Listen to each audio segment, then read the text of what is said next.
Asy'ari, jadi Asy'ari. Kalau Syarah tu satu orang Maturidi, jadilah Maturidi. Benda tak pelik. Jadi tuan-tuan, kebenaran bukan diukur berdasarkan siapa yang syarah kitab tersebut. Sebab ada orang kata, semua yang syarah Bukhari adalah di kalangan Asy'ariyah Maturidiyah, sebagai contoh. Ataupun, jadi, apa yang ada dalam tu, itulah kebenaran mutlak. Tidak semestinya. Ada je orang syarah dengan cara ahli sunnah, dengan arti kata ahli hadis, dan juga inilah orang kata Hanbaliyah punya style, Athari punya style. Nampak tak? Antara ialah Qiwamus Sunnah Al-Asbahani, meninggal pada tahun 503 Hijrah, 535 Hijrah, satu orang Syafi'i yang tulis kitab Al-Hujjah fi Bayan Al-Mahajjah, satu orang bermazhab Syafi'i, tetapi dia adalah satu orang, bahasa moden hari ini ialah Salafi, tak berada di atas jalan ahli hadis wal athar. Nampak tak? Dan dia mengkritik tempat-tempat yang ditakwil oleh Al-Imam Al-Khattabi rahimahullah, meninggal pada tahun 388 Hijrah, satu orang mazhab Syafi'i juga, di dalam kitab di A'lamul Hadis dan tempat-tempat yang lain. Tuan-tuan, benda tu dicetak pun, kitab tu dicetak, Syarah Sahih Bukhari oleh Asfar, yang warna biru kulit dia tu, dan 5 jilid. Jadi tuan-tuan, kitab yang raw material bergantung kepada siapa yang syarah. Betul tak? Kalau Ibnu Rajab syarah, jadi Hanbali lah. Kalau Ibnu Hajar syarah, dia ada macam-macam. Nampak macam ni pun ada, nampak macam ni pun ada. Kalau Imam Nawawi syarah, dia nampaklah satu pattern sikit. Tapi kalau Qastalani syarah, satu pattern yang lagi jelas lah. Meninggal bila? 923 Hijrah. Jadi tuan-tuan, bukti kebenaran bukannya banyak mana kitab yang disyarah mengikut aliran tertentu. Sebab orang akan syarah ikut aliran dia. Betul tak? Jadi kita ni, kalau kita nak syarah kitab Bukhari dengan manhaj Bukhari dan manhaj yang sa'id, yang tersebar pada waktu tersebut di kalangan guru-guru Imam Bukhari rahmatullahi alaih, bolehlah. Berdasarkan kitab-kitab ahli sunnah yang ada pada waktu tersebut, ataupun berdasarkan kitab Imam Bukhari yang lain seperti Khalq Af'alil Ibad. Nampak tak tuan-tuan? Jadi ukuran kebenaran bukan pada banyak mana ulama daripada satu-satu aliran syarah. Itu bukan ukuran kebenaran. Ukuran kebenaran ialah bagaimana syarah itu bertepatan dengan manhaj ahli sunnah yang awal. Nampak tak? Manhaj ahli sunnah yang awal, sebelum wujudnya ideologi-ideologi yang baru dalam isu-isu akidah. Wallahu ta'ala a'la wa a'lam bissawab. Okey tak tuan-tuan ni? Faham tak? Bismillah, kita terah. Ni saya guna syarah Qastalani sebab Qastalani ni dia bina syarah dia di atas nuskah Yuniniyah yang saya sebut tadi. Jadi mungkin ada perbezaan sedikit sebanyak. Dan alhamdulillah, kitab ni kita dengar daripada guru kita Maulana Harun hafizahullah. Bukhari yang kedua kita dengar daripada Maulana Harun hafizahullah, dengan sanad yang muttasil melalui jalan dia sampailah kepada Imam Bukhari rahmatullahi alaih. Hak tu secara orang kata belajarlah, dibaca oleh kawan kita, kita dengar dalam kelas yang secara ijazatan, yang riwayat tu maksudnya orang kata bagi ijazah sanad kan, baca satu dua hadis bagi sanad am tu ataupun sanad khusus tu, itu memang adalah, tak banyak tapi adalah. Tetapi yang kita belajar adalah dengan Maulana Harun hafizahullah di South Africa. Wa bisanadil muttasil minna ila al-imami Abi Abdullah Muhammad bin Ismail al-Bukhari rahimahullahu rahmatan wasi'atan wa nafa'ana bi 'ulumihi wa 'ulumikum fid dharain amin, annahu qala bismillahirrahmanirrahim. Kitabut Tauhid. Tuan-tuan, dalam setengah riwayat, dalam setengah naskah, dia ada Kitabut Tauhid war Radd 'ala al-Jahmiyah. Betul tak? Nak tuan-tuan punya kitab ada tak? Sini tuan-tuan dengan Ibn Hajar dia kata apa sebagai contoh? Kitabut Tauhid, dia kata kadza lin Nasafi wa Muhammad bin Syakir. Hak ni anak murid direct Imam Bukhari. An-Nasafi Abu Ma'qil An-Nasafi, tapi Nasafi ni nisbah kepada satu tempat, jadi banyak je orang nama Nasafi kat belakang. Tetapi ni ialah anak murid direct kepada Imam Bukhari rahmatullahi alaih, dan juga ni Muhammad bin Syakir ni juga anak murid direct kepada Imam Bukhari rahmatullahi alaih. Adapun naskah yang dijadikan rujukan Ibn Hajar adalah naskah siapa? Naskah Al-Farabri. Nampak tak? Meninggal pada tahun 320 Hijrah. Yang diriwayatkan melalui jalur siapa? Abu Ishaq Al-Mustamli, Abu Muhammad As-Sarakhsi dan juga Abu Al-Haytham Al-Kushmihani. Yang diambil melalui jalur siapa tuan-tuan? Anak murid mereka bertiga ni ialah Abu Dhar Al-Harawi. Jadi Ibn Hajar sebut dalam muqaddimah, dia pada pandangan dia nuskah yang paling mutqan, yang paling baik bagi Sahih Bukhari ialah berdasarkan riwayat Abu Dhar daripada 3 orang guru dia ni, daripada Al-Farabri, daripada Bukhari rahmatullahi alaih. Dia kata kadza lin-Nasafi wa Ahmad bin Syakir wa alaihi iqtasara al-aktharu 'an al-Farabri. Cuma dia kata wazad al-Mustamli, tapi dalam riwayat Al-Mustamli, Abu Ishaq Al-Mustamli daripada Al-Farabri. Abu Ishaq Al-Mustamli tak silap saya meninggal pada tahun 299 Hijrah, lebih kurang macam tu. Bukan, 399 lebih kurang macam tu Hijrah. Wazad Al-Mustamli, cuma dalam riwayat Al-Mustamli dia kata Kitabut Tauhid warradd 'ala al-Jahmiyyah wa ghairihim. Betul tak? Kitab Tauhid dan rad kepada Jahmiyah dan selain daripada Jahmiyah. Jahmiyah yang kita kata Jahm bin Safwan tadilah. Dan selain daripada mereka ialah golongan Qadariyah, Mu'tazilah dan seumpamanya. Begitulah. Shalom. Jadi Kitab Tauhid.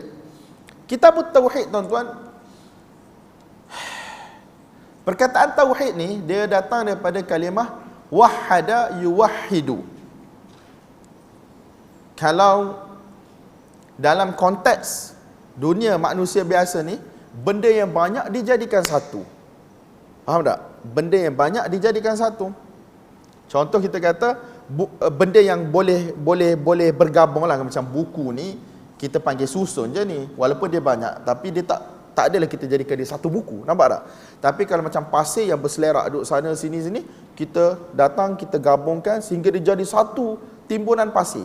Maksudnya kita jadikan benda yang berselerak banyak-banyak ni, hakikat yang sama, kita letak satu tempat jadi satu.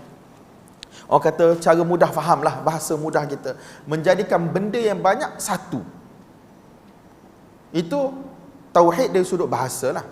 Tetapi dari sudut istilah, bila melibatkan ilmu ketuhanan, bukan menjadikan benda yang banyak satu. Itu salah tuan-tuan. Ialah i'tiqad oneness of Allah Subhanahu Wa Taala. I'tiqad esanya Allah. Allah Subhanahu Wa Taala itu satu. Cuma perkataan tauhid dari sudut istilah berbeza antara ahli sunnah dan juga golongan Jahmiyah Mu'tazilah. Jahmiyah ni yang kita bagi tahu tadilah Jahm bin Safwan yang mati kena bunuh oleh pemimpin pada waktu tersebut, Hisham bin Abdul Malik ke apa, yang sembelih dia sebab dia mengingkari sifat-sifat Allah. Jadi Jahm bin Safwan dia kata Allah Ta'ala ni hanya zat sahaja. Zat sahaja. Dia tak ada sifat. Tuan-tuan, kalau kita sembang dalam bahasa Melayu benda ni kan, macam tuan-tuan kata, habis macam mana jadi satu orang Islam Allah Ta'ala tak bersifat? Kita cuba terang satu-satu. Semoga Allah bagi kefahaman pada kita dan Allah mudahkan saya untuk terangkan. Jadi dia kata Allah Ta'ala ni satu tanpa sifat, tetapi dia tak kata benda-benda yang buruk pada Allah. Jadi tuan-tuan jangan salah faham.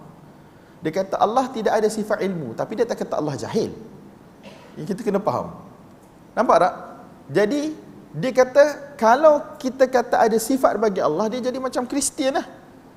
Jadi Trinity, tak ada Trinity. Tuan-tuan tahulah perkataan-perkataan macam tu hari ni yang dalam apa orang cakap, dalam kata rencam ilmu di Malaysia dalam sebulan dua ni kan, dia bahas panjang lah benda-benda macam tu. Cumanya dia kata Allah Ta'ala esa. Cuma esanya Allah Ta'ala ni dia hidup. Dia tak ada ilmu, tetapi bukan Allah jahil. Dia tak ada penglihatan, bukan Allah buta. Dia tidak ada pendengaran, bukan Allah pekak.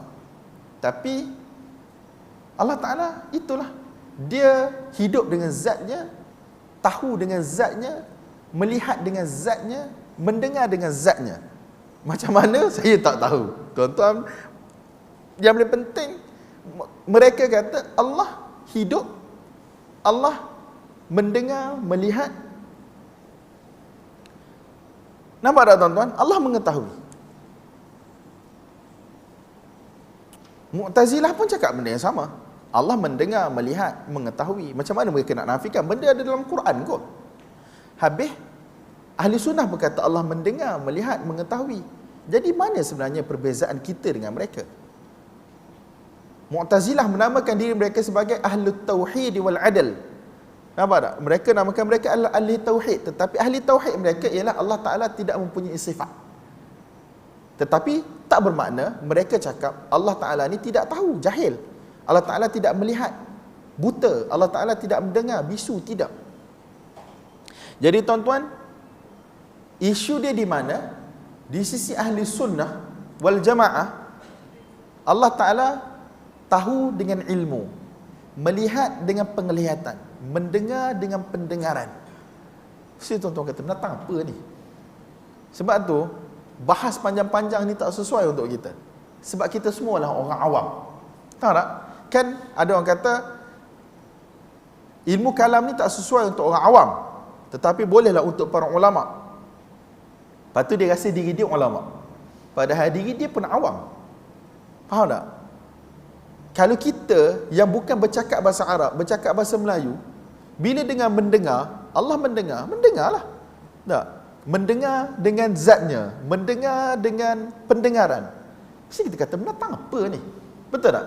Sebab tu, para ulama' mengatakan, perselisihan dalam masalah sifat Allah Ta'ala, dia akan ada perselisihan yang membawa kepada kufur, dan ada perselisihan yang tidak membawa kepada kufur. Perselisihan yang membawa kepada kufur apabila dia nisbahkan Allah kepada sifat-sifat kekurangan. Macam dia kata, Allah jahil. Confirm kafir lah. Allah tidak mendengar. Allah pekak. Allah bisu. Allah buta. Confirm lah kafir. Betul tak? Tapi adakah Mu'tazilah dia kata macam tu? Adakah Jaham bin Safwan dia kata macam tu? Allah pekak. Allah bisu. Allah tidak bercakap.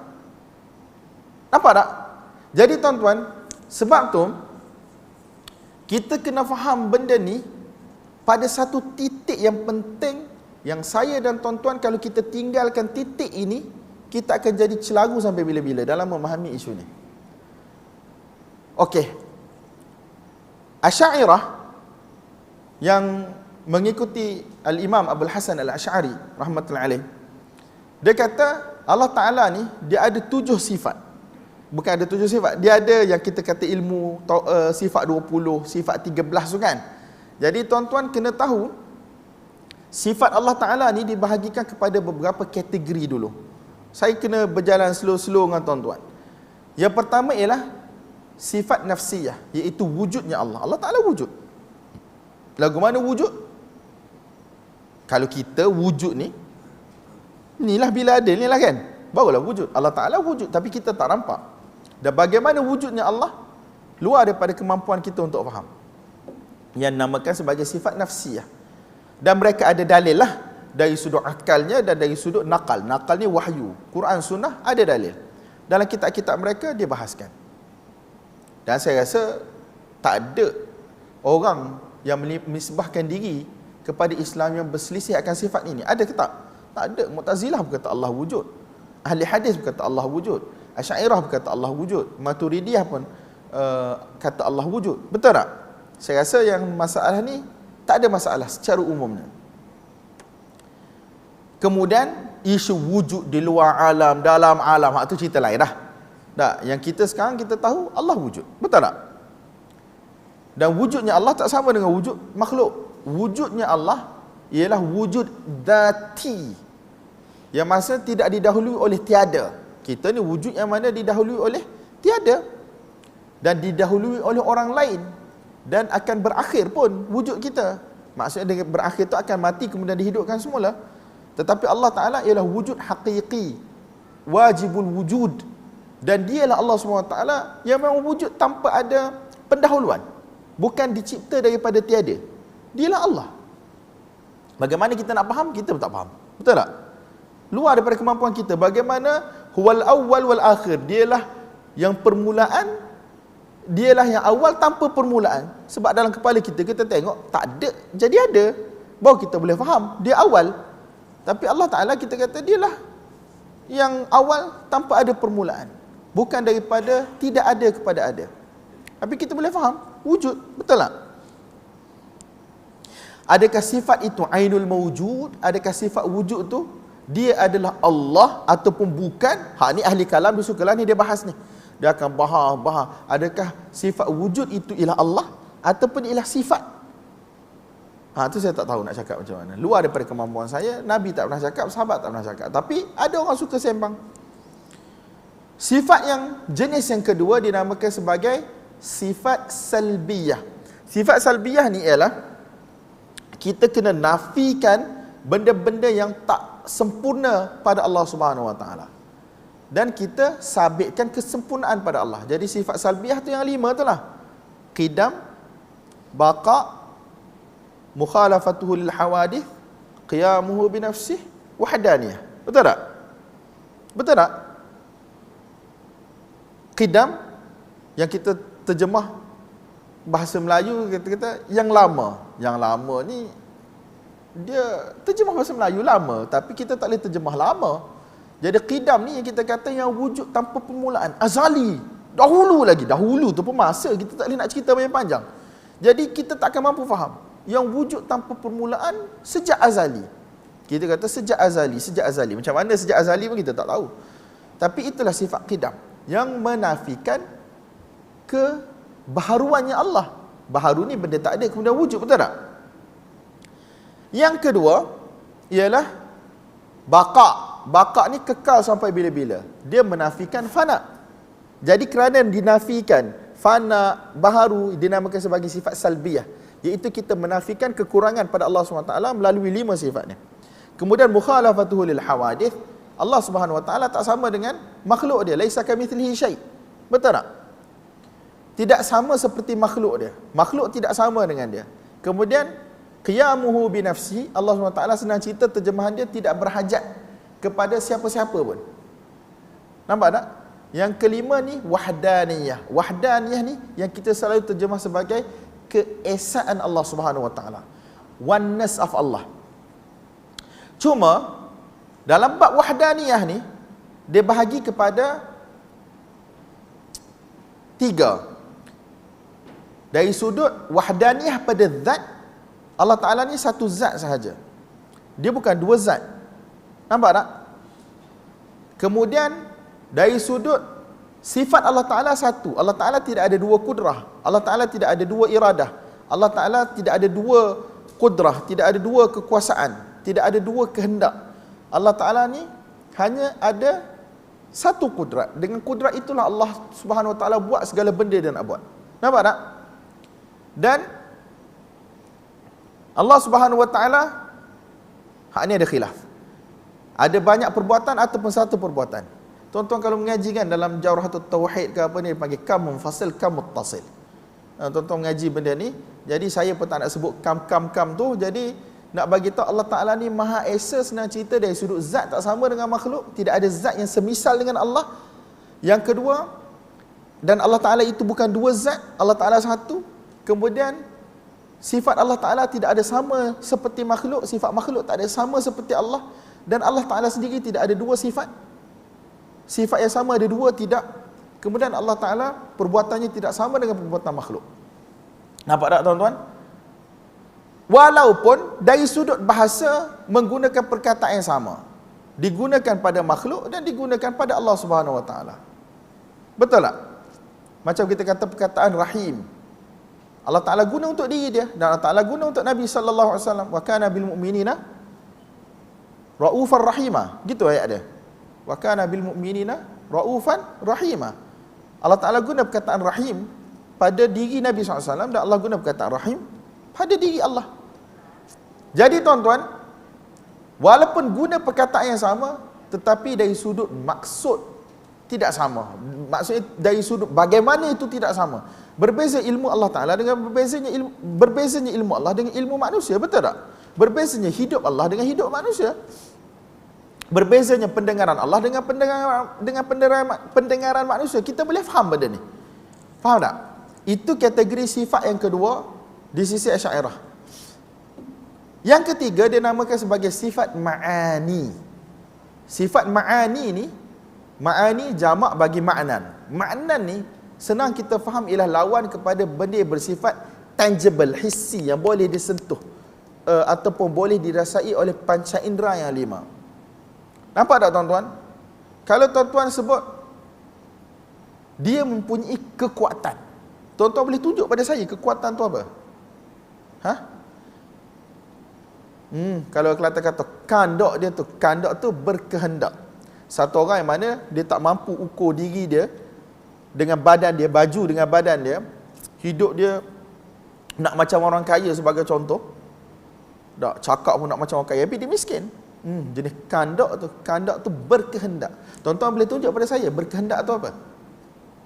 Boleh tunjuk? Saya ada kuasa. Boleh tunjuk pada saya kuasa tu apa? Benda yang mana bukan mahsus, yang tidak boleh disentuh, tidak boleh dirasai oleh panca indera yang 5, dia dinamakan sebagai makna. Nampak tak?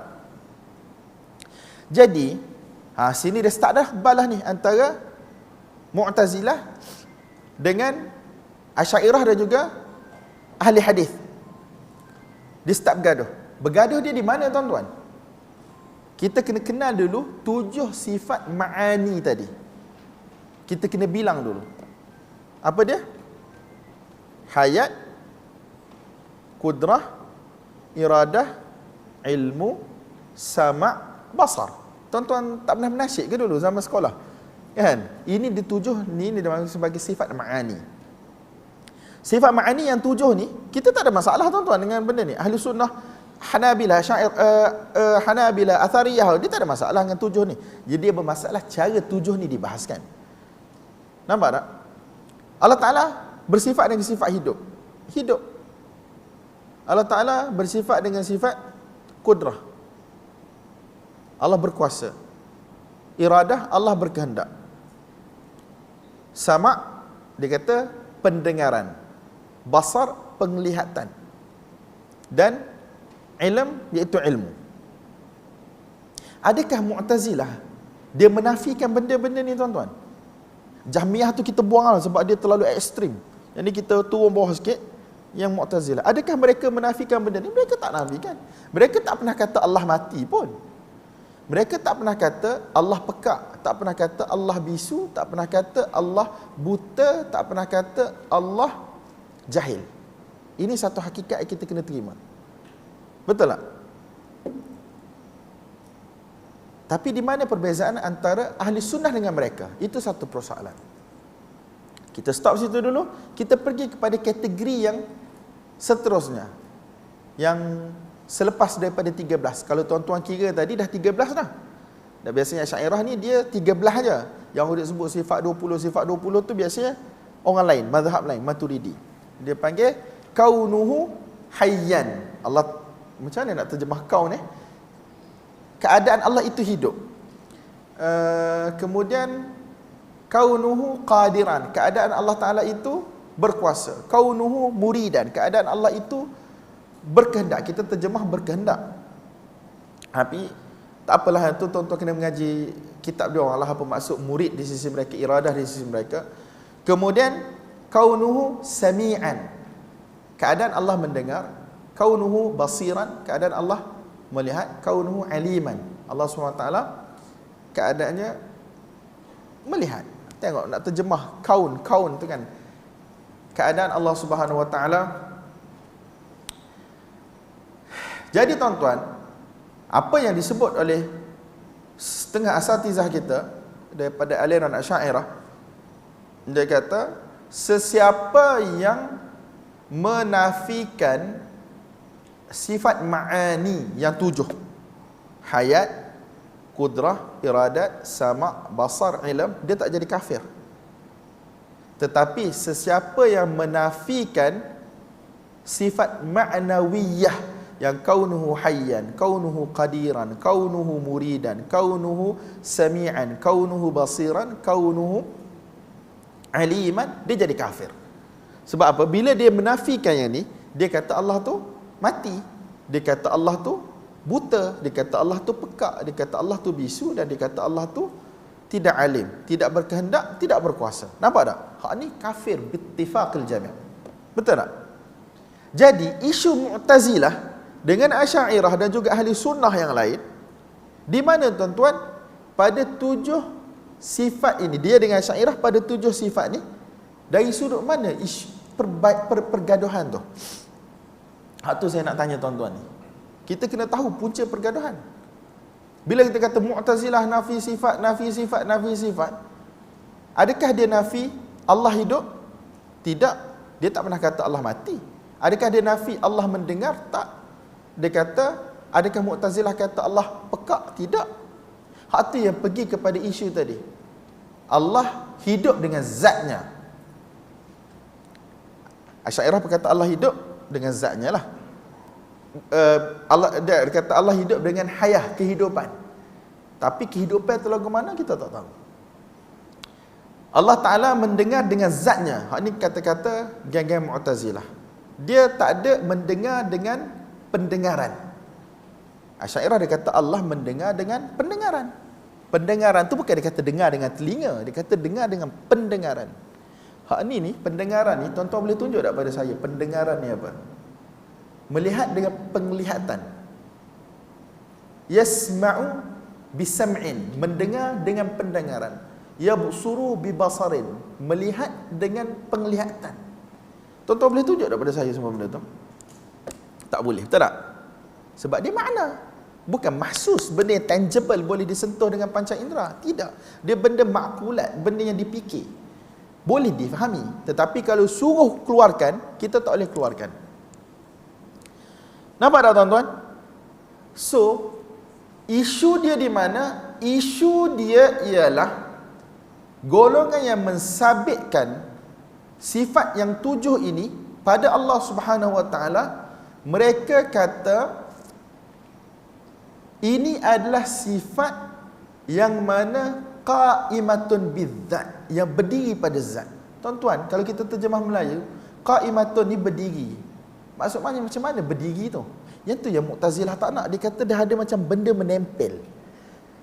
Sifat yang mana, kata Hasan Al-Asy'ari rahmatullahi alaih, kalaulah Allah Ta'ala ingin tunjukkan kepada kita sifat mendengar tu, kita boleh nampak sifat mendengar tu. Sebagaimana kita boleh nampak Allah pada hari kiamat. Boleh lihat sifat kudrat tu, kalau Allah Ta'ala nak tunjuk pada kita, sebagaimana kita boleh lihat Allah pada hari kiamat. Jadi timbullah isu panjang lebar tuan-tuan, adakah sifat yang 7 ini ainul zat ataupun bukan ainul zat? Adakah dia itu zat? Mereka kata sifat ini bukan ainul zat, bukan zat itu. Sebab sifat dengan zat dua benda berbeza. Tetapi dia kata bukan ghairul zat, tapi bukanlah dia itu bukan zat. Tuan-tuan dah pening lah. Saya mengaji banyak kali pun pening.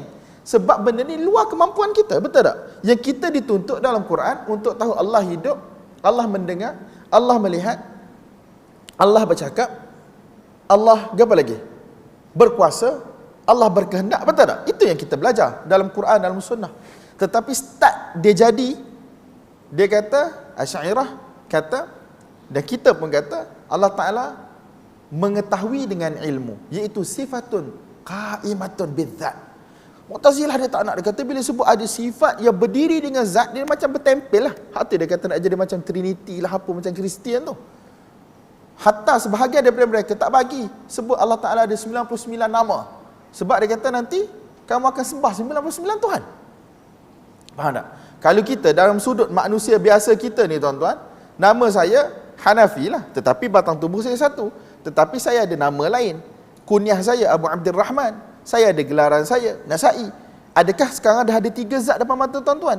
Tidak. Satu je zat, betul tak? Tetapi iktibar yang berbeza-beza. Jadi sekarang saya nak bagi tahu kepada tuan-tuan, isu sifat ini selagi mana dia tidak membawa kepada menisbahkan kekurangan kepada Allah Subhanahu Wa Taala, dia tidak membawa kepada kufur. Secara umumnya, selagi mana dia tak kata Allah mati, dia tidak kata Allah tu buta, pekak, bisu, tidak berkuasa, lemah dan sebagainya, dia dikira sebagai satu orang yang mana tidak kufur. Faham tak tuan-tuan? Adapun isu Allah Ta'ala berkuasa dengan kuasa, kuasa itulah satu sifat qaimah dengan zat, yang berdiri pada zat. Sekiranya kalau Allah Ta'ala nak tunjuk sifat tersebut, Allah Ta'ala boleh tunjuk sifat tersebut, dan kita boleh lihat sebagaimana kita akan lihat Allah pada hari kiamat. Sekarang bila saya kata saya berkuasa, saya boleh tunjuk pada tuan-tuan kuasa tu bentuk dia macam mana? Tak boleh kan? Allah Ta'ala ada kuasa yang layak bagi Allah Ta'ala. Dan jika Allah Ta'ala ingin tunjuk, Allah Ta'ala boleh tunjuk. Kita pun tak boleh nak bayang. So sekarang tuan-tuan, di sini start berlaku perselisihan antara Mu'tazilah dan juga Asy'ariyah. Semua sifat ini dinamakan sebagai sifat zat. Yang 7 ni dinamakan sifat zat, yang mana tidak akan lari daripada zat, tidak akan hilang daripada zat. Nampak tak tuan-tuan? Jadi ahlu tauhid di sisi Mu'tazilah ialah Allah yang mana tidak ada sifat yang zaidah qaimah dengan zat. Tidak ada sifat yang tersendiri, yang berdiri dengan zat. Itu maksud ahlu tauhid. Dia hanya ada zat je. Nampak tak? Kalau tanya kita pun, kita bukan boleh sebut pun. Asy'ariyah bukan boleh sebut pun kudrah tu macam mana bentuk dia. Cuma mereka boleh kata kalau Allah nak tunjuk, kita boleh nampak. Itu je pun. Last sekali. Tetapi dari sudut penghujungnya, dua-dua mengaku bahawasanya Allah Ta'ala hidup. Betul tak? Allah Subhanahu Ta'ala ni berkuasa, Allah Subhanahu Ta'ala berkehendak, Allah Subhanahu Ta'ala melihat, Allah Subhanahu Ta'ala mendengar, Allah Subhanahu Ta'ala bercakap, Allah Subhanahu Ta'ala tahu. Betul tak? Jadi sebab tu tidak berlaku takfir kepada golongan Mu'tazilah.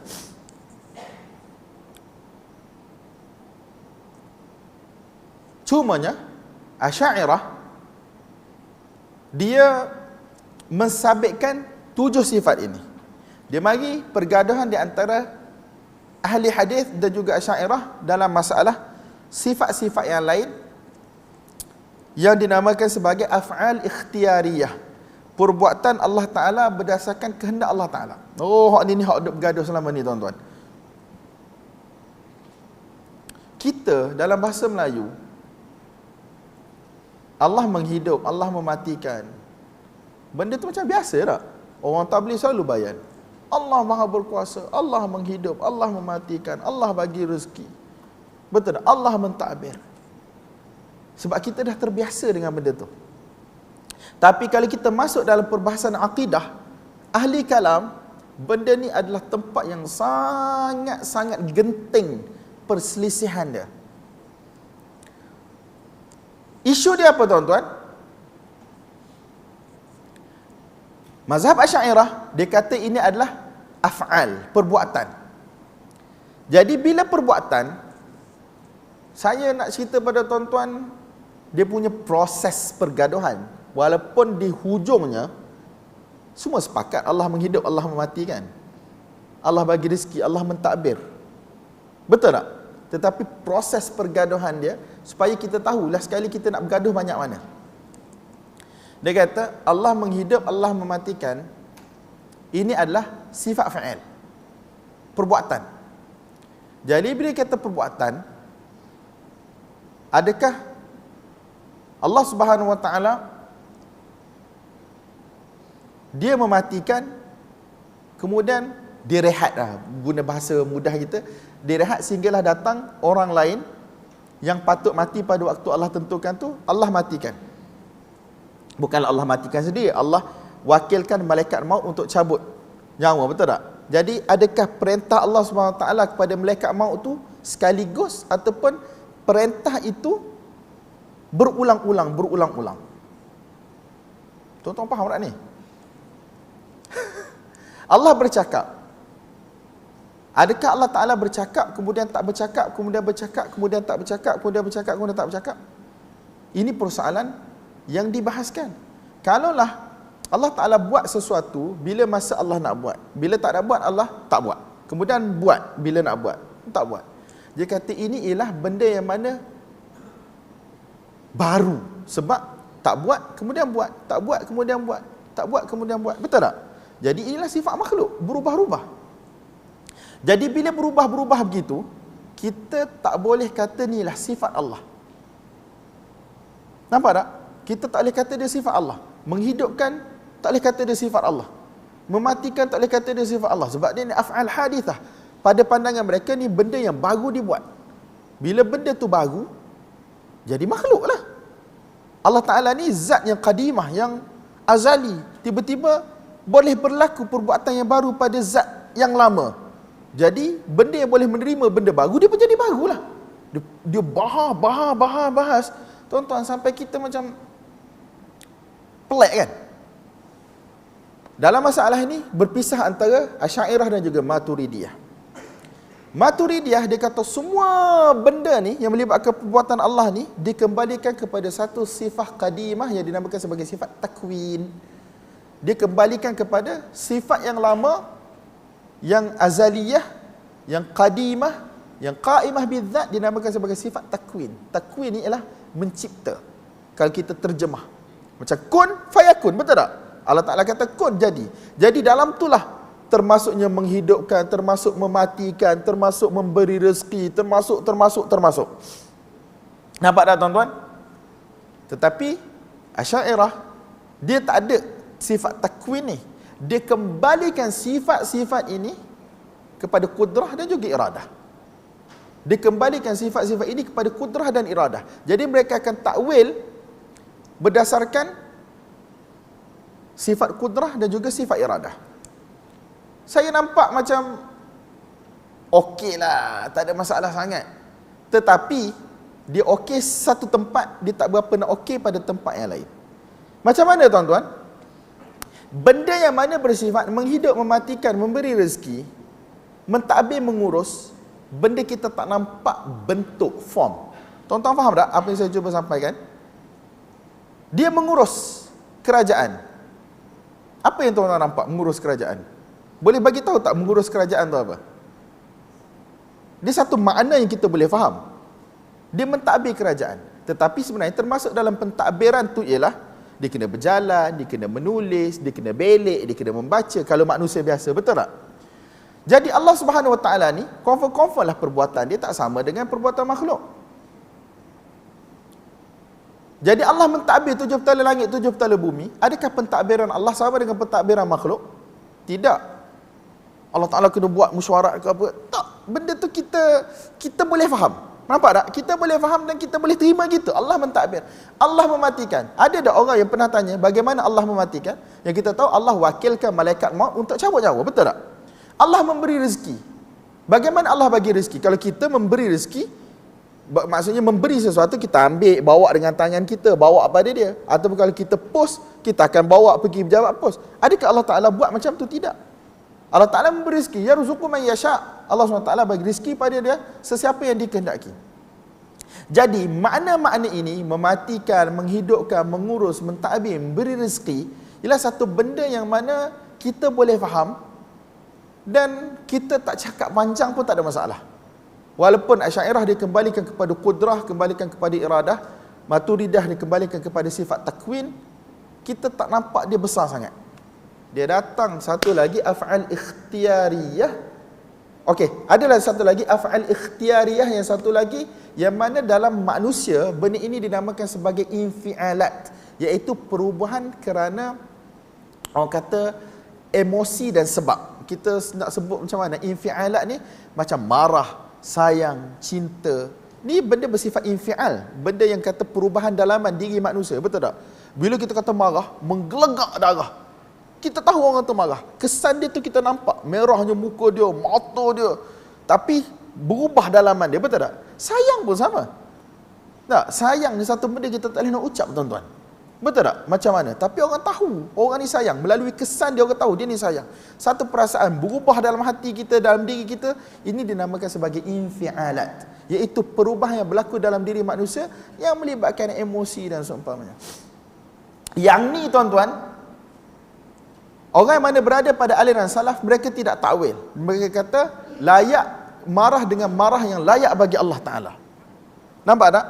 Sayang dengan layak bagi Allah Ta'ala. rahmat yang layak bagi Allah Ta'ala, cinta yang layak bagi Allah Ta'ala. Hak ni pun saya rasa tak ada masalah sangat. Sebab apa tuan-tuan? Sebab inilah percakapan seluruh manusia, seluruh bahasa. Kita orang Melayu cakap, solatlah. Kalau tak solat Allah marah. Betul tak? Ada tak orang nak cerita pasal ta'wil? Mak dia kata, tak boleh sebut marah ni. Anak dia berjawab kat mak dia, tak boleh sebut marah ni sifat makhluk ni, berlaku penggelegakan darah apa semua. Tak ada tuan-tuan. Ini ialah satu perkataan yang seluruh dunia guna dengan seluruh bahasa. God will be angry at you. Allah naras hoga. Dia guna perkataan apa-apa je lah. Manusia boleh faham tak boleh? Boleh faham. Dan manusia tak pernah fikir pun marah itu sama dengan makhluk. Manusia tak pernah fikir pun Allah cinta tu sama dengan makhluk. Innallaha yuhibbul muhsinin. Allah mencintai orang yang melakukan kebaikan di kalangan kamu. Yuhibbu ditakwil oleh golongan yang mentakwil, dia kata iradatul in'am. Allah Ta'ala inginkan untuk memberi orang kata pemberian kepada mereka. Mereka takwil, dia kata sebab hub ni, cinta ni, mahabbah ni, kalau pada makhluk dia macam berlaku perubahan dalaman, betul tak? Kita tahulah benda itu, kita rasa, betul tak? Dan kita tak boleh nak bagi tahu pun dengan perkataan yang betul. Jadi kenapa bila sampai bab Allah, bila Allah Ta'ala kata Allah suka, kita nak fikir-fikir pula Allah macam-macam, jadi kita kena takwil. Kembalikan kepada sifat iradah itu, Allah ingin balas dengan kebaikan. Jadi kalau orang tanya, jadi iradah Allah Ta'ala itu macam mana? Manusia ada iradah, ada kehendak. Kehendak manusia pun biasanya mail, condong, cenderung. Sama ada untuk dapatkan kebaikan, maslahah, ataupun untuk kita menjauhkan diri kita daripada sebarang kerosakan ataupun mudarat. Betul tak? Itu dari sudut makhluk. Tetapi Allah Ta'ala, iradah Allah Ta'ala tak sama dengan makhluk. Betul tak? Jadi kalau kita boleh faham, Allah berkehendak, manusia berkehendak. Tetapi kehendak Allah dengan kehendak manusia tak sama. Kenapa kita tak boleh faham Allah marah, tetapi Allah dengan marahnya manusia tak sama? Kenapa kita boleh faham manusia berkehendak, Allah berkehendak tidak sama? Kenapa kita tak boleh faham Allah mencintai, manusia mencintai, cinta dia tak sama dari sudut hakikat dia. Jadi ini tak ada masalah sangat tuan-tuan. Sebab benda ni saya rasa orang yang mana beraliran Asy'ariyah Maturidiyah pun dalam percakapan harian mereka akan cakap Allah sayang, Allah suka. Allah suka orang bersedekah ni. Dia tak ada nak takwil-takwil masa tu. Kecuali kalau dia start bahas dengan cara kalam, dia akan bahas lah. Tetapi orang yang bercakap dengan bahasa, mana-mana bahasa, tak ada masalah. Ini pada saya pun kurang bermasalah. Masalah dia apabila benda itu melibatkan anggota. Betul tak? Oh, ni dia start dah ni. Sifat zat yang melibatkan anggota dan af'al ikhtiriah yang menunjukkan seperti wujudnya anggota. Sifat zat seperti mata, yang kita terjemah mata, wajah, tangan, jari, kaki. Hak ni dia start dah. Dia akan balah kuat hak ni tuan-tuan. Hak ni dia akan bergaduh panjang lebar. Kita ahli sunnah wal jamaah, kita beriman dengan ia adalah sifat Allah, dengan sifat yang layak bagi Allah Subhanahu Wa Taala, dengan cara yang layak bagi Allah Subhanahu Wa Taala. Hak ni sifat zat. Sifat zat ini diisbatkan oleh hatta mutaqaddimi Asy'ariyah, Al-Baihaqi dan seumpama, hatta imam mereka sendiri. Tapi bahas ni panjang tuan-tuan. Golongan Mu'tazilah mereka akan takwil supaya tak nampak jisim. Betul tak? Kalau tak, Allah Ta'ala berjisim. Dan syarah tu tuan-tuan, dalam mana-mana kitab hadis, dia bergantung kepada pensyarah. Kalau pensyarah Asy'ariyah yang kuat, dia akan takwil semua tempat tu lah. Bagi kita, kita lalu je lah, jalan je lah. Amiruha kama ja'at. Tak, baca je lah. Tak payah nak fikir yang panjang. Betul tak? Yang kedua ialah sifat fa'il yang mana menunjukkan kepada jisim. Contoh istawa. Ja'a wa ja'a istawa. Ar-Rahmanu 'alal 'arsy istawa. Dia sifat fa'il. Betul tak? Dia sifat fa'il. Tapi dalam masa yang sama dia ada kaitan dengan zat, sebab Allah Ta'ala melakukan sesuatu dengan zat dia. Jadi sekarang bila kita sebut istawa, dia dah nampak macam jisim. Istawa ni kalau kita makhluk ni macam saya duduk ni lah bersila atas kerusi, betul tak? Tapi takkan Allah Ta'ala duduk bersila macam tu. Jadi macam makhluk, ada macam bersentuh. Nampak tak? Ada macam anggota. Dia start dah. Kita tak sembang panjang. Istiwa yang mana layak bagi Allah Ta'ala. Walaupun orang kata itu ialah satu perkataan puaka untuk satu akidah yang celaka, itu lantak dia lah. Tapi yang penting, itu ialah kenyataan para ulama kita. Faham tak? Allah Ta'ala beristiwa dengan istiwa yang layak bagi Allah. Dia berkata perkataan yang layak bagi Allah ni, satu perkataan yang puaka, tak, untuk tutup satu akidah yang celaka. Na'udzubillah. Lepas tu dia kata, Allah makan dengan cara yang layak bagi Allah, minum dengan cara yang layak bagi Allah. Dia cakap benda yang kita tak cakap. Allah SWT kata, Ar-Rahmanu 'alal 'arsy istawa. Allah Ta'ala istiwa di atas arasy. Saya tak suka terjemah, tapi istiwa yang layak bagi Allah Ta'ala. Ni dia punya pergaduhan makin kuatlah. Sebab perbuatan itu, kalau pada makhluk, dia menunjuk kepada apa tuan-tuan? Menunjuk kepada jisim. Dah ada anggota dan seumpamanya. Wa jaa rabbuka wal malaku saffan saffa. Dan datangnya Tuhan engkau dan malaikat secara bersaf-saf, berbaris-baris.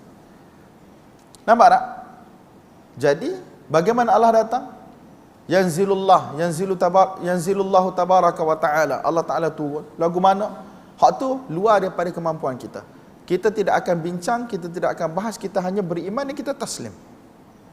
Maksud datang kita tahu, maksud turun kita tahu, tapi bila dinisbahkan kepada Allah, kita tak tahu bagaimana. Ini perbahasan panjang tuan-tuan.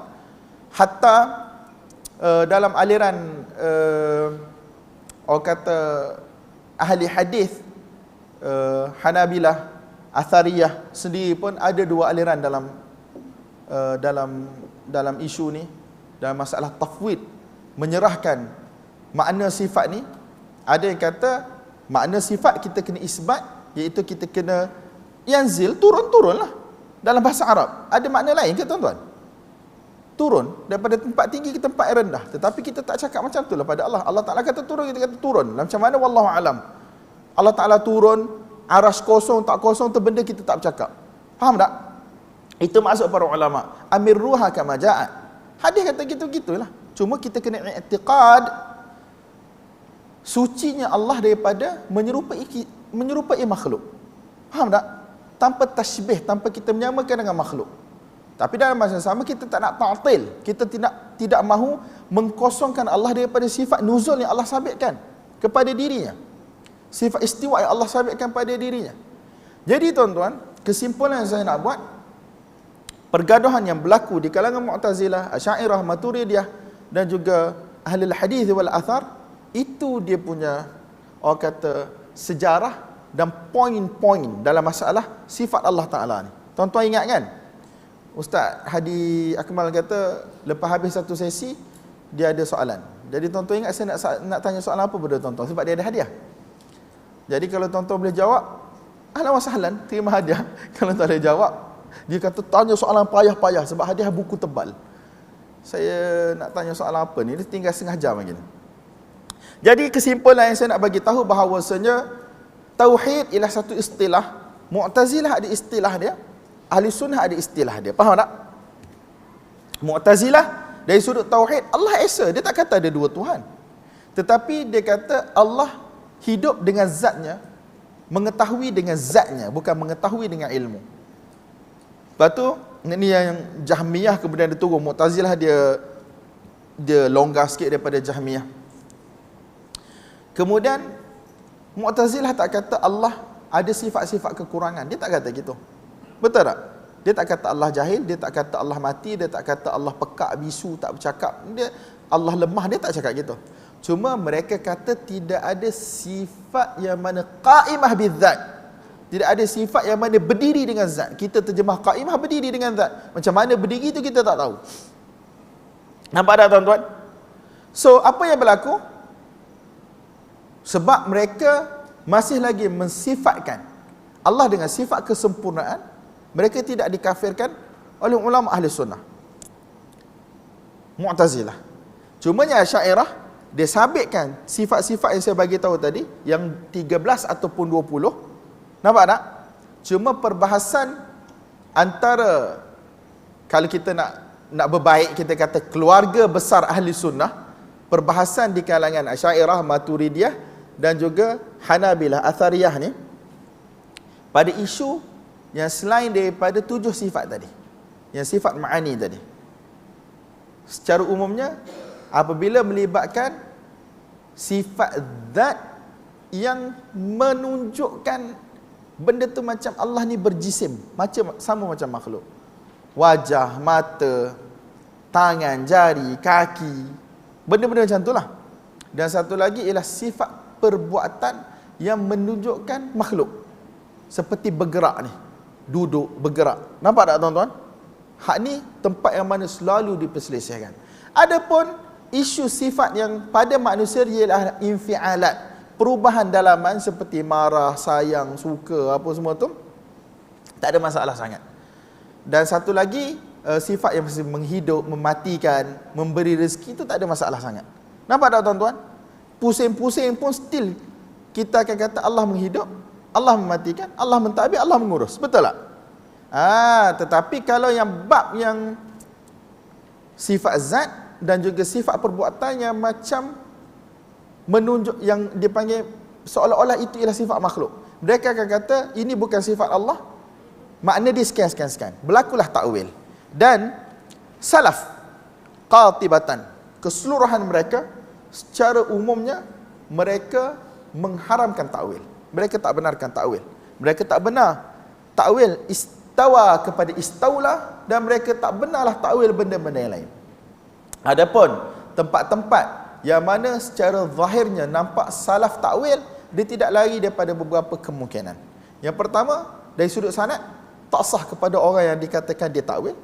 Yang kedua, dia bukan takwil sifat itu, tetapi di setengah-tengah tempat kerana konteks-konteks tertentu dia melakukan tafsir bil lazim dalam keadaan dia mengisbatkan sifat itu berdasarkan nas-nas yang lain. Ini antara kemungkinan-kemungkinan yang ada. Wallahu a'lam bissawab. Nampak tak tuan-tuan? Nampak tak ni? Ada setengah jam lagi ni. Kalau boleh faham yang tu, insya-Allah kita boleh baca laju. Apa yang saya bagi tahu tadi, kita boleh baca laju. Okey, sikit lagi. Kita bagi mukaddimah dia mula-mula ni yang penting. Dalam masalah sifat Allah di kalangan salaf, kita tak payah cerita dah tentang Asy'ariyah, Maturidiyah apa semua, sebab mereka wujud lewat daripada zaman Imam Ahmad hatta Imam Bukhari apa semua pun. Abu Hasan Al-Asy'ari rahmatullahi alaih, dia lahir pada tahun 260 Hijrah. 260 baru lahir, 40 tahun hidup di dalam Mu'tazilah, dalam i'tizal, berakidah Mu'tazilah sampai pada tahun 300, dan beliau meninggal pada tahun 324 Hijrah. Jadi kita nak cerita bukan aliran yang datang kemudian ni, kita nak cerita di kalangan salaf. Jaham bin Safwan, Mu'tazilah yang wujud pada waktu tersebut, itu benda yang kita nak bahas, tak ada kaitan dengan orang yang datang kemudian. Jadi tuan-tuan, di kalangan salaf, apabila melibatkan ayat-ayat ataupun hadis-hadis yang melibatkan anggota pada manusia biasa, ataupun perbuatan yang mana mengisyaratkan kepada kewujudan anggota pada manusia biasa, biasanya mereka akan kata amir ruha kama ja'at. Amir ruha kama ja'at. Maksudnya lalukan, nak sebut lalukan macam itulah maksudnya. Qira'atuha tafsiruha. Apa yang kita baca itulah tafsiran dia. Dan mereka mengharamkan takwil. Ini hampir ijma' salaf. Dinukilkan ijma' oleh ramai ulama. Ibn Abdul Bar, Al-Khattabi dan seumpamanya, walaupun ada tempat-tempat yang orang kritik Khattabi, cerita lain. Tapi secara umum orang kata al-manhajul am, metodologi umum, al-manhajus sa'id, manhaj yang mana tersebar luas pada waktu tersebut ialah mengharamkan takwil. Dan yang takwil ini ialah golongan Mu'tazilah sahaja pada waktu tersebut. Nampak tak tuan-tuan? So timbul, bila kita kata dalam masalah sifat zat, bila kita sebut ain, mata, kita terjemah mata. Salaf, lillah ya ainan, dia kata bagi Allah dua mata. Kalau terjemah bahasa kita, dua mata. Cuma kita tak tahu, kita tak tanya. Dan jangan tanya bagaimana. Ada macam hadakah ke apa ke, tak payah tanya. Nampak tak? Salaf gitu. Di sini tuan-tuan, setakat apa yang saya baca, yang saya kaji, dia ada dua aliran. Aliran yang pertama, yang dinamakan sebagai tafwid hatta makna sekalipun. tafwid makna. Dia kata makna pun kita tak tahu. Dia sifat Allah tapi apa maksud dia kita tak tahu. Ada kenyataan-kenyataan yang macam tu. Aliran yang kedua ialah aliran yang mana mengisbatkan makna. Dia kata tahu makna. Ain, kita tahu. Mata macam mana? Bila melibatkan Allah kita tak tahu. Iaitu dia panggil isbat makna dan tafwid kaif. Cara bentuk mata tu kita tak tahu. Nampak tak? Antara dua aliran ni, saya cuba mengambil jalan pertengahan untuk tidak bergaduh.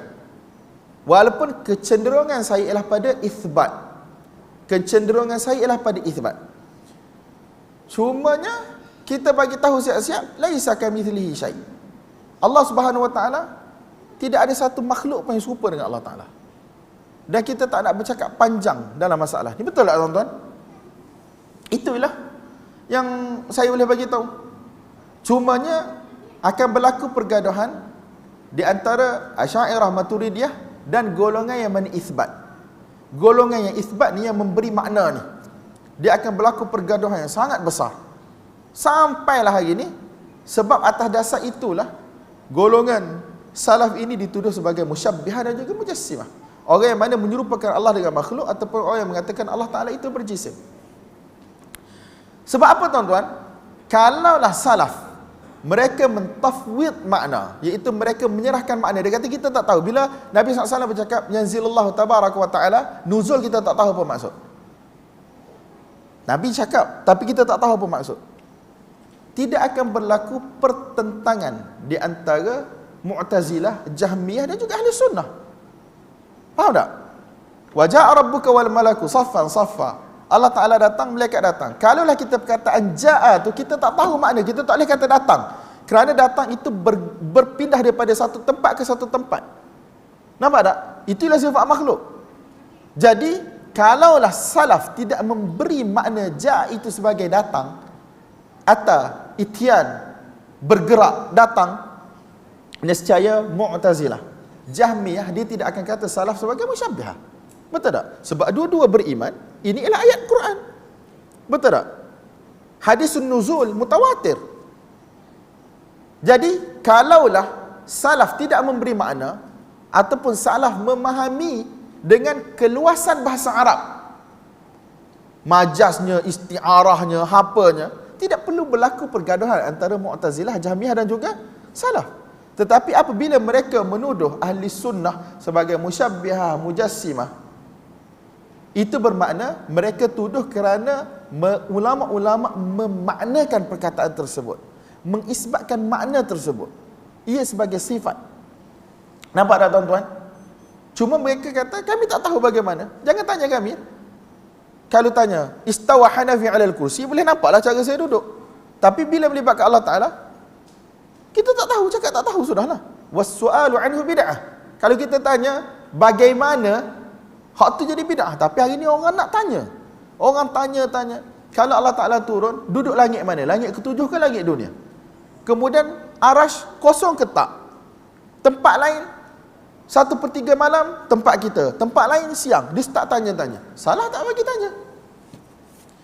Saya tak tahulah, dalam 2-3 minggu ni saya dapat idea baru.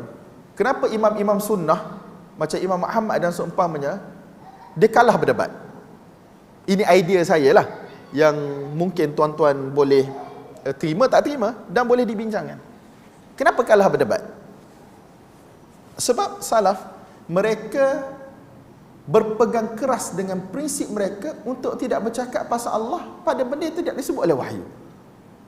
Orang asak dia tak boleh nak jawab dah tuan-tuan. Sebab apa? Sebab nas bagi tahu banyak tu je. Dia nak cakap panjang pun tak boleh. Faham tak? Kita nak cakap panjang ni boleh kalau benda tu kita tahu, kita kenal, kita tengok, kita rasa, kita sentuh. Tapi sekarang Allah Ta'ala ni, dia bagi tahu banyak tu je lah. Sebab tu antara jawapan-jawapan yang orang kata dalam perdebatan yang berlaku antara Mu'tazilah dengan ulama-ulama salaf, dia kata, kamu beriman ke dengan Tuhan yang mana turun naik? Lebih kuranglah terjemahan dia kan. Yanzil, turun naik. Kalau ikut bahasa yang kita faham. Sebab Mu'tazilah dia faham yanzil tu, dia nak ilzamkan salaf. Nak ilzam ni, dia nak matikan salaf ni. Dia nak apa ilzam dalam bahasa Melayu dia nak paksa orang ataupun dia nak corner orang, ilzam kita terjemah corner, dia nak corner orang dengan perkataan yang kamu beriman dengan Tuhan yang turun. Cuma saya tambahlah perkataan naik itu. Maksudnya dah turun, nak istiwa balik kena naik lah kan. Ya kamu beriman ke? Maksudnya Mu'tazilah dia datang nak corner orang sebab orang tu iktiqad macam tu. Allah turun dan naik, istiwa. Cuma bagaimana dia tak cakap. Dia jawab, salaf cakap apa? Aku beriman dengan Tuhan yang dia boleh buat apa yang dia nak buat.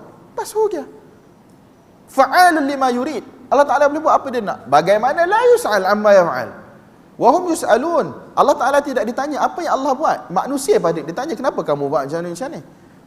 Jadi sebab tu salaf dia kalah dalam bab ni. Kalah tu bukan sebab dia salah. Dia kalah bukan sebab dia salah. Tetapi dia tak boleh nak puaskan hati dan akal orang yang mana memang suka nak bincang pasal benda tu. Faham tak tuan-tuan? Dia tak pernah tengok Allah. Dia tak pernah jumpa Allah. Tak pernah duduk tepi Allah. Tak pernah. Jadi bila dia tak pernah, dia hanya bercakap sekadar wahyu. Bagaimana dia nak fahamkan orang? Bagaimana dia nak cakap benda yang dia tak tahu? Wala taqfu ma laysa laka bihi ilm. Jangan kamu bercakap benda yang kamu tak ada ilmu. Salah gitu nak orang dah. Tetapi puak-puak lain yang mana mendahulukan akal, nak guna akal, benda ni mendapat tempat di kalangan orang, terutama pemerintah pada masa tersebut. Jadi kata, puak-puak ni tak ada hujah. Sebab tu saya kata, kalau tanya saya cakap panggillah saya himar sekalipun, lantak korang lah. Yang lebih penting aku tak kenal Allah dengan perantaraan kecuali wahyu. Faham tak? Nak suruh saya cakap lebih-lebih, nak kata saya himar ke, khizir ke, lantak lah. Yang paling penting, saya bercakap apa yang mana salaf cakap. Sebab tu, Al-Auza'i antaranya dia kata, hendaklah cukup bagi kamu apa yang cukup bagi mereka. Qif haitsu waqafu. Kamu berhenti tempat yang mereka berhenti. Kamu bercakap tempat mereka cakap. Qif haitsu waqafu. Berhenti tempat mereka berhenti, cakap tempat mereka cakap. Dan hendaklah cukup bagi kamu apa yang cukup bagi mereka. Nampak? Gitulah kehidupan kita. Dan semoga Allah SWT selamatkan kita daripada jidal. Tuan-tuan, ada ulama-ulama kita yang mana mereka cuba menjawab dengan aliran, dengan cara ahli falsafah juga. Bukan kita tak tahu, Syekhul Islam, Ibn Taimiyah dan seumpamanya banyak. Tetapi tuan-tuan, akal nak lawan dengan akal ni, satu tak sama akal manusia. Orang yang mendengar pun tak sama. Ada orang yang dia suka akal Ibn Taimiyah dalam menjawab. Tapi ada orang lain dia kata Ibn Taimiyah tak berakal dalam jawapan dia. Sebab tu, akal siapa kita nak terima tuan-tuan? Akal A, akal B, akal C. Sebab tu baik kita senyap daripada awal. Wallahu a'lam bissawab. Sebab tu pada pandangan saya, watak-watak ini akan sentiasa wujud dalam sejarah umat Islam. Dan cara kita hanya satu, kita hanya perkenalkan akidah salaf dengan cara salaf. Dan kita bagi tahu selain daripada cara salaf bukan jalan kejayaan. Kalau orang lain nak ikut jalan tu, siapa nak beriman dia beriman, siapa nak kufur dia kufur. Luar daripada kemampuan kita. Innaka la tahdi man ahbabta. Nabi SAW, Allah Ta'ala beritahu, kamu tak boleh bagi hidayat. Artinya kamu tidak boleh menyampaikan bapa saudara kamu kepada iman. Walakin Allah yahdi man yasha. Allah SWT bagi hidayat kepada siapa yang dia suka. Nampak tak tuan-tuan? Luar daripada tu tak mampu. Jadi kena banyakkan baca kitab-kitab akidah ulama-ulama kita dahulu dan jauhkan diri daripada perdebatan. Wallahu a'lam bissawab. Contoh bab yang pertama, bab ma ja'a fi du'a'in Nabi sallallahu alaihi wasallam ummatahu ila tauhidillah tabaraka wa taala. Bab berkaitan Nabi sallallahu alaihi wasallam mengajak umat kepada mentauhidkan Allah Subhanahu wa taala. Cuma tauhid di sini bukan tauhid dengan erti kata Mu'tazilah tadilah. Tauhid kita ialah kita beriman Allah Subhanahu wa taala satu pada zatnya, satu pada sifatnya dan satu pada perbuatannya. Nampak tak? Tauhidkan Allah tidak menafikan sifat-sifat Allah. Cuma macam kita bahas tadilah, sifat qaimatun bidzat, tak qaimatun bidzat tu, dia dah jadi macam satu benda yang orang awam tak akan boleh faham benda tu. Orang awam hanya tahu Allah menghidupkan, mematikan, mengurus. Betul tak? Mentadbir, memberi rezeki. Allah berkuasa, Allah berkehendak. Macam mana tu? Qaimah bidzat, tak qaimah bidzat tu orang awam tak tahu. Betul tak? Itu tak cerita pasal, nanti kita akan baca. Kita baca hadis yang pertama ni dulu tuan-tuan. وبه قال حدثنا أبو عاصم قال حدثنا زكريا بن إسحاق عن يحيى ابن عبد الله ابن صيفي عن أبي معبد عن ابن عباس رضي الله عنهما أن النبي صلى الله عليه وآله وسلم بعث معاذا إلى اليمن. Riwayat yang pertama ni, bahawasanya Nabi SAW telah mengutus Sayyidina Mu'adh pergi ke Yaman. Kemudian Imam Bukhari rahmatullahi alaih bawa jalur yang lain, tetapi bertemu pada madar, pada perawi yang sama, iaitu Yahya bin Abdullah ibn Saifi. Dia kata, wa bihi qala hadatsani Abdullah ibn Abi al-Aswad qala hadatsana al-Fadl ibn al-Ala qala hadatsana Ismail ibn Umayyah an Yahya bin Abdullah ibn Saifi annahu sami'a Aba Ma'bad maula ibn Abbas radhiyallahu ta'ala anhuma yaqul sami'tu ibn Abbas radhiyallahu ta'ala anhuma yaqul lamma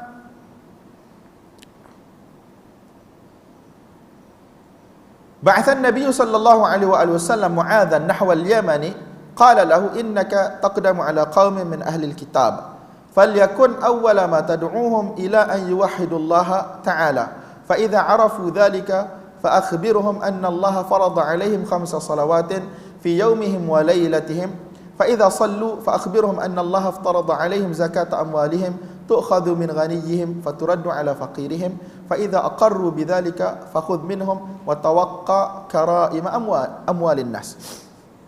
Tuan-tuan, teks hadis ni isi kandungannya telah berlalu sebelum ni. Cumanya ada beberapa benda. Imam Bukhari bawa jalur yang lain lah. Satu, Imam Bukhari tak suka bawa jalur yang sama untuk hadis yang sama. Dia bawa jalur yang lain, cuma dalam jalur-jalur yang dia bawa tu adalah perbezaan lafaz sedikit sebanyak. Daripada perbezaan itu membawa kepada syarahan yang pelbagai. Jadi daripada riwayat ni bermula pada madar dia Yahya bin Abdullah ibn Saifi. Dia kata, aku telah mendengar Aba Ma'bad maula kepada Ibn Abbas meriwayatkan bahawasanya dia telah mendengar Ibn Abbas radhiyallahu ta'ala anhuma berkata, apabila baginda Nabi SAW mengutuskan Mu'adh ke arah Yaman, baginda Nabi SAW berkata kepada beliau, sesungguhnya engkau akan mendatangi satu kaum di kalangan ahli kitab, Yahudi ataupun Nasrani. Sebab dulu Yahudi masuk ke Yaman, kemudian selepas tu Nasraniyah masuk ke Yaman, Kristianiti masuk ke Yaman. Nampak tak tuan-tuan? Jadi kamu akan datang kepada kaum ahli kitab. Dalam syarah yang Maulana Sa'id Palampuri rahmatullahi alaih ni, Tuhfatul Qari ni, dia kata kepada kaum Nasrani. Kaum Nasrani yang mana mereka i'tiqad Nabi Isa AS tu kan anak Tuhan kan. Hatta kalau Yahudi pun sebahagian mereka kata Uzair itu ialah anak Allah. Tetapi ala kullin, dalam lafaz hadis ni dia kata kepada ahli kitab. Umum ahli kitab, mungkin Nasrani, mungkin Yahudi. Jadi hendaklah perkara pertama yang kamu ajak mereka kepadanya ialah supaya mereka mentauhidkan Allah Subhanahu Wa Taala. Jadi tuan-tuan, mentauhidkan Allah, tuan-tuan rasa bila Nabi suruh tu, Nabi SAW suruh Mu'adh bin Jabal terang kepada Yahudi-Yahudi di situ sebagaimana saya terang pada tuan-tuan ke? Yang tadi sifat ma'ani, sifat ma'nawiyah, qaimatun bidzat, mungkin ta'alluq tak ta'alluq. Saya rasa tak. Jadi ila an yuwahhidullah, iaitu supaya mereka mentauhidkan Allah, satu i'tiqad Allah Subhanahu Wa Taala itu esa, laisa kamitslihi syai', tidak sama dengan makhluk, tetapi Allah Taala ada sifat-sifat sebagaimana disebut di dalam Al-Quran dan juga hadis-hadis yang sahih. Nampak tak? Dan satu lagi, ifradullah bil ibadah, iaitu tauhid uluhiyah. Tak, beribadat hanya kepada Allah Subhanahu Wa Taala, tidak mensyirikkan Allah Subhanahu Wa Taala dengan segala sesuatu. falyakun awwala ma tad'uuhum ila an yuwahhidullah ta'ala. Perkara pertama yang kamu kena ajak mereka ialah supaya mereka mentauhidkan Allah. Kalau kita terbiasa dengan orang kata tauhid tiga ni, tauhid Allah dari sudut rububiyahnya Allah, dari sudut uluhiyahnya Allah, dan juga dari sudut al-asma' was sifat. Cuma benda tu, istilah-istilah tu tak wujud lagi pada zaman tersebut. Nampak tak? Fa idza arafu dzalika, jika mereka mengetahui perkara tersebut. Dalam lafaz ni sebut fa idza arafu dzalik, jika mereka mengetahui perkara tersebut. Dalam riwayat-riwayat yang sebelum ni, fa inhum ata'uk, jika mereka taat kepada kamu. Cuma sini dia kata fa idza arafu dzalika. Ini orang kata khilaf lafaz yang digunakan oleh perawi. Sebab bila Nabi cakap sekali je dengan satu lafaz je. Tapi perawi riwayatkan dengan makna. Dan fa idza arafu dzalik ni, apabila mereka mengetahui perkara tersebut, kalau kita takwil, mengetahui itu dengan erti kata mereka mentaati. Tak ada masalah pun. Sama je, kita boleh gabung. Nampak tak tuan-tuan? Sebab nak taat mesti kena tahu dulu. Tetapi ini ada isu besar yang kita akan sebut nanti. Apabila mereka mengetahui perkara tersebut, maka khabarkanlah kepada mereka bahawasanya Allah Subhanahu Wa Taala telah memfardukan ke atas mereka salat 5 kali sehari semalam. Fi yaumihim wa lailatihim. 5 kali salat yang wajib pada siang hari dan pada malam hari. Ini dalil jumhur bahawasanya tidak ada salat yang wajib secara umumnya kecuali 5 salat ni. Hanafiah dia kata wajib salat witir, tetapi wajib di sisi mereka tak sama macam fardu tinggi lagi. Tapi wajiblah semayang, kalau tak semayang berdosa lah. Apabila mereka menunaikan salat, ini pun ada isu. Apabila mereka menunaikan salat, fa iza sallu, terjemahan dia, kalau kita buat kesimpulan tuan-tuan, apabila mereka menerima kefarduan salat tadi, mereka meyakini kefarduan salat tadi, beriman dengan kefarduan salat tadi, dan mereka betul-betul salat, fa akhbirhum, maka kabarkanlah kepada mereka annallaha aftarada alaihim zakata amwalihim, Allah Taala telah fardukan ke atas mereka zakat daripada harta-harta mereka yang diambil daripada orang kaya di kalangan mereka dan dikembalikan kepada orang fakir di kalangan mereka. Tuan-tuan, saya tak nak bahas panjang isu zakat ni, pindahkan zakat daripada satu negara ke satu negara, tak, ataupun harta apa yang kena zakat. Amwal di sini, adakah maksud harta yang umum sebagaimana kita faham, ataupun amwal ini dari sudut penggunaannya khusus kepada harta-harta tertentu. Hak ni, benda ni tuan-tuan dibahaskan dalam kitab zakah. Zakat perniagaan masuk dalam ni ke tak? Zakat tumbuh-tumbuhan, sayur-sayuran, zakat pendapatan yang sibuk 2-3 minggu lepas, yang Qaradawi rahmatullahi alaih tu. Nampak tak? Ni kita tak nak bahas di sini. Cumanya Nabi SAW ajar Mu'adz, bagi tahu, perintahkan kepada Mu'adz radhiyallahu ta'ala anhu untuk ajak mereka kepada tauhid. Kemudian kalau mereka mentauhidkan Allah, baru suruh dia salat, sebab salat rukun yang pertama. Kalau orang tu tak beriman, macam mana nak suruh dia salat? Kalau dia salat, bagi tahu bahawasanya ada zakat. Kemudian ini pun dari sudut apa tuan-tuan? Dari sudut orang kata macam mana nak cakap? Bukanlah kata lepas dia solat lama baru cerita zakat. Tidak, sebab masa Mu'adz dihantar ke Yaman ni tuan-tuan, benda tu dah satu tempoh yang orang kata di hujung-hujung kehidupan Nabi SAW dah pun. Jadi hukum syarak tu dah banyak diturunkan. Jadi nak bagi tahu bahawasanya kalaulah mereka taat, dengan erti kata mereka solat, kemudian bagi tahulah kepada mereka ada zakat kewajipan. Macam mana tuan-tuan nak faham? Adakah kena bagi tahu sikit-sikit? Ataupun ini orang kata mimbabit tadrij, iaitu orang kata berperingkat-peringkat dalam menyampaikan hukum syarak. Zaman sekarang, zaman kita just bagi tahu lah tuan-tuan, sebab kita membesar sebagai orang Islam, betul tak? Tapi zaman tu walaupun hukum hakam syarak dah sempurna, tapi bagi tahu still sikit-sikit. Sebab apa? Untuk takut orang jadi rasa berat, takut dia tinggalkan Islam balik. Nampak tak? Fa akhbirhum anna Allah farada alaihim 5 salawatin fi yaumihim wa lailatihim fa idza sallu fa akhbirhum anna Allah aftarada alaihim zakata amwalihim tu'khadhu min ghaniyihim faturaddu ala faqirihim fa idza aqarru bidzalika fakhudh minhum. Jika mereka membenarkan perkara tersebut, iaitu membenarkan kewajipan zakat, beriman dengan kewajipan zakat, maka ambillah daripada mereka. Wa tawaqqa karaima amwalin nas, dan hendaklah kamu jauhi orang kata harta-harta yang paling baik dalam bab zakat. Maksudnya kalau binatang ternakan tu jangan ambil yang paling baik, ambil yang pertengahan. Begitu juga hasil tanaman, jangan ambil yang paling baik, ambil yang pertengahan. Itu maksud dia. Dalam bab zakat, ambil binatang ternakan, hasil tanaman, jangan ambil yang paling baik, bahkan ambil yang pertengahan. Dan tidak yang buruk. Nampak tak tuan-tuan?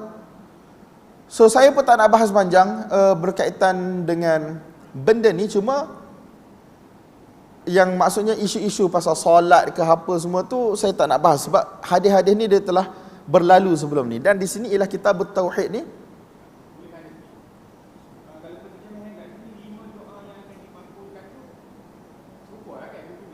Mana 5 doa tu?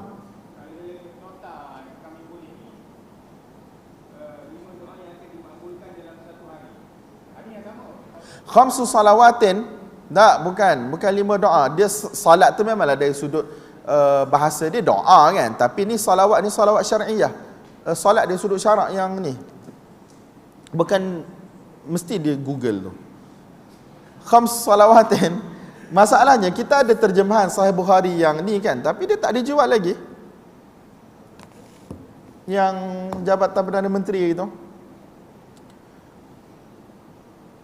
Faiza ni semua saya tak nak bahas benda-benda ni tuan-tuan, cuma tajuk bab dalam kitab tauhid ni ialah kerana perkataan falyakun awwala ma tad'uuhum ila an yuwahhidullah.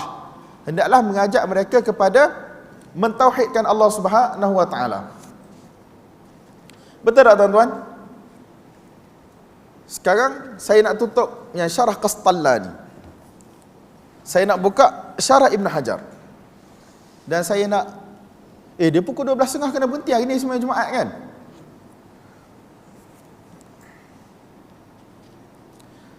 Tuan-tuan, antara benda besar yang dibahaskan oleh Ibn Hajar rahmatullahi alaih pada perkataan fa idza arafu dzalik.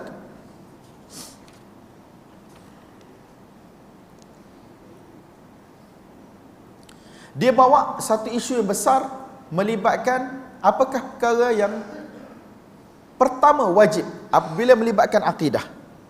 Apakah perkara pertama yang wajib apabila melibatkan akidah? Sebab dalam lafaz ni dia kata fa idza arafu dzalika. Jika mereka mengetahui perkara yang tersebut, iaitu mentauhidkan Allah Subhanahu wa taala. Dalam riwayat yang lain, dalam kitab zakah, Ibn Hajar kata dengan lafaz falyakun awwala ma tad'uuhum ilaihi ibadatullahi, ataupun falyakun awwala ma tad'uuhum ilaihi ibadatullahi fa idza arafullah. Perkara pertama kamu kena ajak mereka ialah beribadah kepada Allah. Tapi ibadah di sini kita boleh kata mentauhidkan Allah dulu, kemudian ifrad Allah, iaitu mengkhususkan Allah dengan ibadat. Tak ada masalah, kita boleh tafsir ibadat dengan erti kata tauhid dan ibadat dengan erti kata mengkhususkan Allah dengan ibadat. Fa idza arafullah, apabila mereka mengenali Allah, mengetahui Allah. Jadi dia kata timbul isu apakah perkara yang wajib mula-mula untuk satu-satu orang hamba buat. Adakah mengetahui Allah ataupun mengkaji untuk mengenali Allah? Faham tak? Ini satu isu yang sangat besar, sebab dia melibatkan iman dan kufur. Saya nak mudahkan, simpelkan pada tuan-tuan, apa hukum taklid dalam masalah akidah? Apa hukum taklid dalam masalah akidah? Khilaf di kalangan para ulama. Ada kata tak boleh taklid, ada kata boleh taklid, ada yang duduk pertengahan. Yang penting apa yang ditaklidkan tu mesti betul lah. Allah Ta'ala tidak menyerupai makhluk, bersifat dengan segala sifat kesempurnaan. suci daripada segala sifat kekurangan. Dia taklid, dia dengar daripada itu, dia bukan tahu dalil apa pun.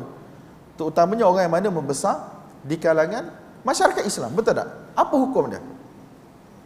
Pendapat yang sahih di sisi kebanyakan ulama-ulama Islam daripada aliran Hanabilah ataupun Asy'ariyah sendiri, terutama yang mutaakhirin di kalangan mereka, ialah sahnya iman muqallid. Iman muqallid sah selagi mana apa yang dia taklidkan tu betul. Faham tak? Jadi kalau nak bergaduh dengan Asy'ariyah, jangan kata Asy'ariyah mengkafirkan awamil muslimin disebabkan mewajibkan untuk mengkaji dalil untuk mensabitkan perkara-perkara bersifat ketuhanan. Memang ada qaul tu, tidak dinafikan. Tetapi itu bukan qaul jumhur, majoriti mutaakhirin mereka sekarang. Paling kurang. Jadi kita nak balas orang apa kena cerdik juga. Kadang-kadang qaul itu memang wujud, tetapi bukan qaul yang diiktimad oleh mereka di dalam kitab-kitab mereka yang terkebelakang. Jadi tuan-tuan, kalau seseorang itu dia bertaklid dengan taklid yang benar, maksud ilmu maklumat yang dia taklid tu benda yang betul, iman dia sah. Maksudnya sah, dia tidak akan kekal dalam neraka Allah Subhanahu Wa Taala. Dia akan masuk syurga macam-macam mana pun. Tetapi sebahagian mereka duk pertengahan lagi, dia kata apa? Kalau dia mampu untuk mengkaji tapi dia tak mengkaji, maka dia kira sebagai berdosa. Tetapi iman dia sah. Adapun orang awam, memang mereka tidak akan mampu untuk kaji. Iman mereka sah dan mereka tidak dikira sebagai berdosa. Betul tak? Tetapi ada orang yang mana mewajibkan mengenali Allah Subhanahu Wa Taala dengan cara mesti kena melihat kepada dalil. Dan dalil yang mereka maksudkan ialah dalil mantik sebagaimana yang disebut oleh ulama-ulama kalam. Bukan maksudnya dalil daripada Quran, sunnah apa semua. Tak tuan-tuan. Maksudnya dalil ya, dalil mantik dengan mukaddimah mantik, premis-premis mantik. Dia kena tengok huduthul alam. Dia kata alam ni dia mutaghayyir, dia berubah. Jadi benda yang berubah dia benda baru. Jadi benda baru dia makhluk. Jadi bila makhluk dia berhajat kepada pencipta. Lepas tu dia pergilah kepada daur, tasalsul apa semua benda tu untuk itsbat as-sani', untuk mensabitkan wujudnya Allah yang mencipta. Nampak tak? Jadi kalau kita tanya orang awam tuan-tuan, mereka tak akan tahu benda ni. Betul tak? Jadi kata Ibn Hajar rahmatullahi alaih, sabar sikit lagi tuan-tuan. Dia kata wa qad tamassaka bihi man qala awwal wajibin al-ma'rifatu ka Imam al-Haramain. Ni berdasarkan perkataan fa in arafullah, jika mereka kenal Allah. Ibn Hajar kata ini menjadi dalil sebahagian ulama seperti Imamul Haramain, yang mana dia kata perkara pertama wajib dalam bab akidah ialah ma'rifatullah. Kita kena kenal Allah. Sebab dia kata fa in arafu dzalik, kalau dia tak kenal Allah, bagaimana dia nak taat? Betul tak? Tetapi ada lagi orang yang sebelum, ada lagi orang lain dia kata bukan, makrifah ni yang pertama. Yang pertama ialah an-nazar, iaitu kita kena kaji. Ada yang kata bukan, sebelum tu iaitu al-qasdu ila an-nazar. Dia kena ada niat nak kaji dulu. Jadi benda ni dibahas dalam kitab-kitab akidah mereka. Nampak tak? Cuma saya tak naklah baca benda ni. Imam Ibn Hajar rahmatullahi alaih dia bawa pelbagai nukilan. Cuma ada beberapa nukilan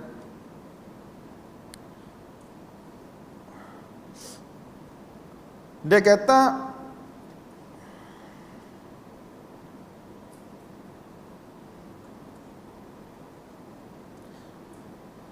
aku telah sebut di dalam Kitabul Iman orang yang mana mengkritik pendapat ini. Pendapat yang kata yang pertama ialah wajib untuk makrifat Allah dengan cara kita kena tahu dalil, dan dalil itu ialah dalil dari sudut mantik ahli kalam, cara mereka susun dalil.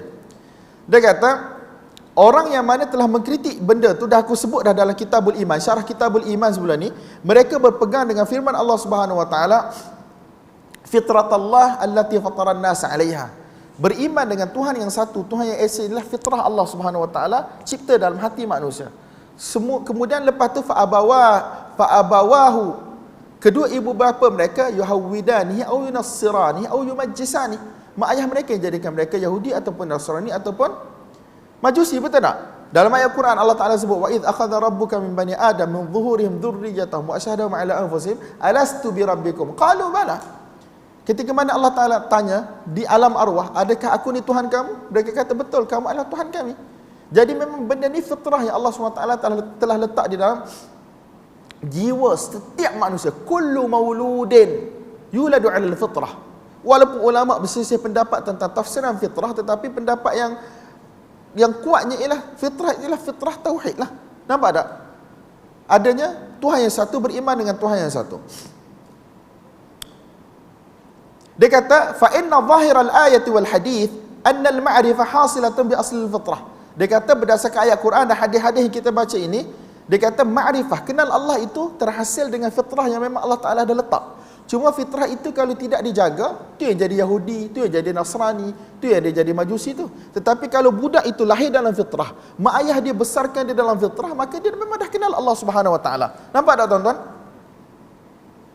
Dan dia kata keluar daripada fitrah tersebut adalah satu benda yang mendatang. Dan pendapat yang aku sebut ini daripada satu orang, cuma ni satu tempat yang Ibnu Hajar masalah dia bila kata waqala ghairuh, selain daripada nya tu siapa? Dia tak sebut nama ke siapa, ni berhajat kepada cek. Cuma muhakkik yang datang selepas tu, hatta antara cetakan Fathul Bari yang agak latest, tahqiq Syekh Syaib Al-Arnaut, Syekh Adil Mursyid dan seumpamanya yang 40 jilid tu kan, dia tak bagi tahu pendapat ni datang daripada mana. Dia just bawa, cuma dia tak bagi tahu, dia tak usah nak carilah daripada mana. Waqala ghairuhu tu siapa. Cuma dia kata apa? Ada satu orang ulama, Abu Ja'far As-Samnani, dalam cetakan ni dia kata wa huwa min ru'usil asy'ariyah, antara pemuka asy'ariyah. Dia bersetuju dengan pendapat yang wajib ni makrifah yang mana terhasil dengan fitrah, bukan dengan nazar sebagaimana yang ahli kalam letak. Dia kata apa? Inna hadhihi al-mas'alah baqiyat fi maqalatil Asy'ari min masailil Mu'tazilah. Dia kata isu apa perkara yang wajib ni, kena nazar dulu ke tak nazar dulu, ini adalah antara perkara yang masih lagi terlekat pada Imam Abu Hasan Al-Asy'ari daripada permasalahan-permasalahan Mu'tazilah.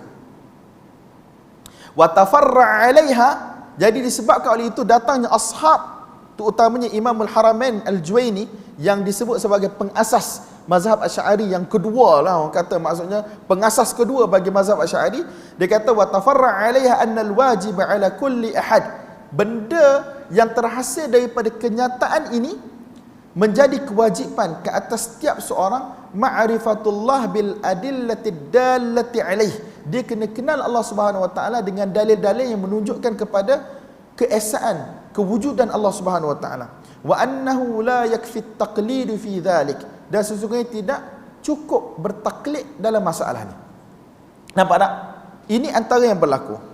Jadi tuan-tuan, panjanglah benda ni, dan sekarang dah pukul 12.30, kita akan cuba sambung sikit lagi nukilan-nukilan yang disebut oleh Ibn Hajar rahmatullahi alaih berkaitan dengan ilmu kalam, membahaskan perbahasan-perbahasan akidah ni melalui cara ahli kalam.